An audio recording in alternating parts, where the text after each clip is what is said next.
வேற்றுகிரகவாசிகள் இருக்கிறார்களா இல்லையா என்று உலகம் முழுவதும் கடந்த நூற்றாண்டில் இருந்தே பல விவாதங்கள் இருந்து வருகிறது. அவற்றுக்கு வலு சேர்க்கும் வானில் ஏற்படும் வினோதமான நிகழ்வுகள். விண்கலம் போல் தென்படும் வினோத வாகனங்கள் குறித்த புகைப்படங்கள் கசிவது உண்டு. அமெரிக்க ஆய்வாளர்கள் வேற்றுக்கிரகவாசிகளை பிடித்து வந்து அந்நாட்டின் நெவாடா பகுதியில் உள்ள ரகசியமான இடமான ஏரியா 51 இல் வைத்து ஆய்வு செய்து வருவதாகவும் ஒரு கருத்து நிலவுகிறது. இதற்கிடையே அண்மையில் பாட்காஸ்ட் ஒன்றில் பேசிய முன்னாள் அமெரிக்க அதிபர் பராக் ஒபாமா பிரபஞ்சம் மிகப்பெரியது. மற்ற கிரகங்களில் உயிர் இருக்க வாய்ப்புள்ளது. இருப்பினும் வேற்றுகிரகவாசிகள் பூமிக்கு வந்ததற்கான எந்த ஆதாரமும் தனக்கு கிடைக்கவில்லை என்றார். ஒரு முன்னாள் அதிபரே வேற்றுகிரக வாசிகள் இருக்கலாம் என்று கூறியது அமெரிக்காவில் விவாதத்தை ஏற்படுத்தியது.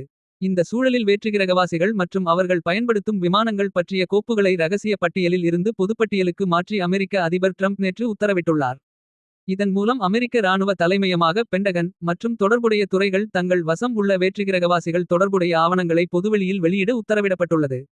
இதுகுறித்து ஏர்போர்ஸ் ஒன் விமானத்தில் செய்தியாளர்களுக்கு பேட்டி அளித்த ட்ரம்ப் வேற்றுகிரகவாசிகள் இருக்கிறார்களா இல்லையா என்பது எனக்கு தெரியாது. அதை பற்றி எனக்கு எந்த கருத்தும் இல்லை. நான் அதை பற்றி ஒருபோதும் பேசுவதில்லை. நிறைய பேர் அதை நம்புகிறார்கள்.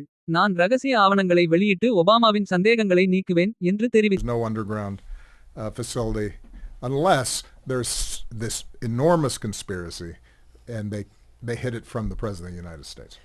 Well, I don't know if they're real or not. I can tell you he gave classified information. He's not supposed to be doing that. Well, he made a big mistake. Well, the president can declassify anything that he wants to. Well, so if maybe you I'll want to get make him an out of trouble. announcement, I may get him out of trouble by declassifying.